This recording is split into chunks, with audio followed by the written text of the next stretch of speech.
দেশজুড়ে জ্বালানি তেল নিয়ে হাহাকার আরও বেড়েছে। জেলায় জেলায় ফিলিং স্টেশনগুলোতে যানবাহনের দীর্ঘ সারিতে ভোগান্তিতে গ্রাহক। জ্বালানি পরিস্থিতির খবর জানাতে রাজধানীর তেজগাঁও এলাকা থেকে সরাসরি যুক্ত হচ্ছেন সহকর্মী শুভ খান। শুভ, এর আগের নিউজ আপনি যেটি দেখাচ্ছিলেন আসলে দীর্ঘ সারি, এবং আজ কিন্তু শুক্রবার, তো অন্যান্য দিনের তুলনায় কি এই সারি কিছুটা কম কিনা নাকি বেশি? এবং সেই সঙ্গে আমরা যেটি বারবারই বলছি যে জ্বালানি তেলের সর্বোচ্চ পরিমাণ মজুদ রয়েছে, যেটি বলেছে মন্ত্রণালয় থেকে বলা হয়েছে, এবং এপ্রিল মে মাসেও কোনো সংকট তৈরি হবে না, তারপরও গ্রাহকদের কেন এত ভিড়?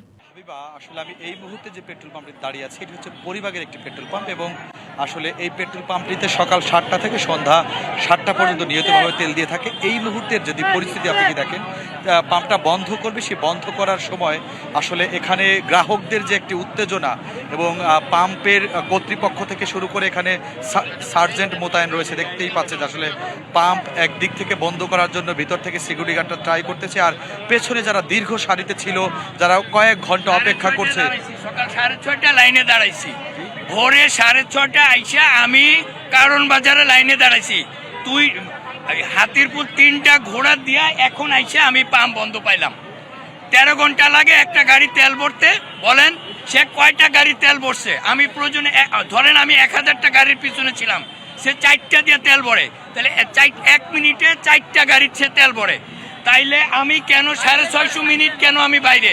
তার হিসাবে 500 মিনিটে হয়ে যাওয়ার কথা, আমি 650 মিনিট পরে কেন আসলাম পাম্পে? জি হাবিবা, দেখতেই পাচ্ছেন আসলে পেছনে মানে মোটর সাইকেল এবং প্রাইভেট শুনছিলেন আসলে যতক্ষণ তারা অপেক্ষা সকাল 6টায় এসেছে, এখন পাম্প আসলে বন্ধের টাইম, যে কারণে তাদের যে নিয়ম সে নিয়ম অনুযায়ী আমরা বন্ধ করার জন্য তারা বন্ধ করেছে।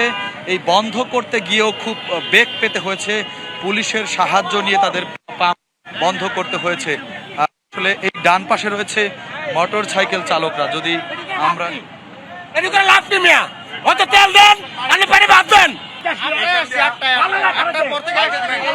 সাড়ে 10টা থেকে লাইনে আসছি, এখান দিয়ে ওই পাশে দিয়ে তারা ভিআইপি নাম দিয়ে, ধান্দাবাজ নাম দিয়ে, সরকারি অফিসারের নাম দিয়ে তারা বারবার ওখানে লোক ঢুকাইছে।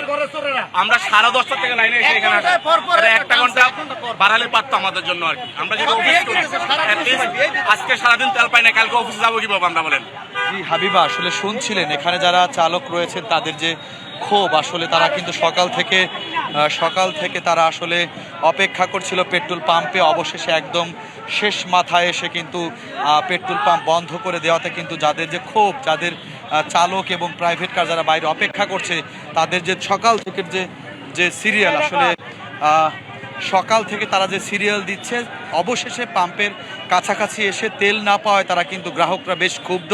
দেখতেই পাচ্ছেন বেশ চড়াও হয়ে আছে। আসলে স্বাভাবিকভাবেই সকাল থেকে যারা লাইনে দাঁড়িয়েছে এখন সন্ধ্যায় এসে আসলে তেল পাচ্ছেন। হাবিবা, এটাই হচ্ছে বাস্তব চিত্র। যদিও সরকার থেকে বলছে তেলের পর্যাপ্ত মজুদ রয়েছে, একই চিত্র কিন্তু রাজধানীর প্রতিটি ফিলিং স্টেশনে। আসলে হাবিবা, এর শেষ কোথায় বা এই গ্রাহকদের ভোগান্তির শেষ কোথায়, আসলে সেটি আসলে প্রশ্ন থেকে যায়। হাবিবা, এই ছিল আপনার মাধ্যমে আমরাও দর্শকদেরকে দেখাতে পারলাম। ধন্যবাদ আপনাকে।